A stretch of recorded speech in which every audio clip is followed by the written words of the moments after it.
അപ്പോൾ ആദ്യമായിട്ടാണ് ഞാൻ ഇങ്ങനെ ഒരു വീഡിയോ ഇടുന്നത്. കാരണം എന്താണെന്ന് വെച്ചാൽ ഞാൻ യൂട്യൂബ് തുടങ്ങിയിട്ട് എൻ്റെ ഈ ചാനൽ തുടങ്ങിയിട്ട് മെയ് 23 2 years ആവും, 2 വർഷവും. ആകെ എനിക്കിപ്പോൾ ഉള്ള സബ്സ്ക്രൈബേഴ്സ് എന്ന് പറയുമ്പം 211 സബ്സ്ക്രൈബേഴ്സ്. ഇത് കാണുന്ന കുറച്ച് പേർക്കെല്ലാം തോന്നുമായിരിക്കും ഇത് വലിയ കാര്യമാണോ, ഇത് വലിയൊരു നമ്പറാണോ 211 പേര് എന്ന് നിങ്ങൾക്ക് തോന്നിയേക്കാം. പക്ഷേ എനിക്കിത് വലിയ കാര്യമാണ്. കാരണം ഒരു 211 പേരെന്ന് പറയുമ്പോൾ 200 പേരോളം ഇത്രയും ആൾക്കാർ കാണും. 2 വർഷമായെങ്കിലും ഞാൻ കൺസിസ്റ്റന്റ് ആയിട്ട് വീഡിയോസ് ഒന്നും അപ്ലോഡ് ചെയ്യുന്നുണ്ടായിരുന്നില്ല. ഞാൻ ഈ ഒരു ഇടയ്ക്കാണ് വീഡിയോസ് അപ്ലോഡ് കൺസിസ്റ്റൻസി കീപ്പ് ചെയ്യാമെന്ന് വിചാരിച്ച് വീഡിയോസ് ഇട്ട് തുടങ്ങുന്നത്. അപ്പോൾ ഞാൻ ഈ കഴിഞ്ഞ വീക്കാണ് വീണ്ടും പറയാനായിട്ട് എല്ലാ ദിവസവും ഡെയിലി ഞാൻ ഷോർട്സ് ഇടുന്നത് തന്നെ. അപ്പോൾ എൻ്റെ ചാനൽ കണ്ടാൽ അറിയാം ഞാൻ അധികം വീഡിയോസ് ഒന്നും ഇട്ടിട്ടില്ല. കഴിഞ്ഞ ദിവസം എനിക്കൊരു കമന്റ് വന്നിട്ടുണ്ടായിരുന്നേ. ഇതാണ് കമന്റ്. അപ്പോൾ വൈഷ്ണവി എന്നാണ് ആളുടെ പേര്.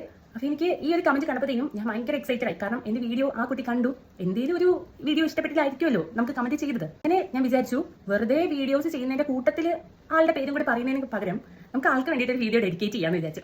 എന്നെ പോലെ യൂട്യൂബ് ചാനൽ തുടങ്ങി, അതായത് പുതുതായിട്ട് തുടങ്ങി വീഡിയോസ് ഇട്ട് റീച്ച് കയറുന്നില്ല, ലൈക്ക് വ്യൂസ് ഒന്നും ഇല്ലാന്ന് വിചാരിച്ച്, സബ്സ്ക്രൈബേഴ്സ് കയറുന്നില്ല എന്ന് വിചാരിച്ച് പകുതി വെച്ച് നിർത്താൻ ആയിട്ട് നിങ്ങൾ ഒരുങ്ങുന്നുണ്ടെങ്കിൽ നിങ്ങൾ അത് ചെയ്യരുത്. കാരണം എനിക്ക് മനസ്സിലായത് കാര്യം നമ്മൾ കൺസിസ്റ്റൻസി കീപ്പ് ചെയ്താൽ മാത്രമേ നമുക്ക് എവിടെയും എത്താൻ പറ്റത്തുള്ളൂ. സോ നമ്മൾ കൺസിസ്റ്റന്റ് ആയിട്ട് വീഡിയോ ഇടുക. അപ്പോൾ ഇങ്ങനെ ഒരു വീഡിയോ ചെയ്യാനായിട്ട് കാരണം വൈഷ്ണവിയാണ്.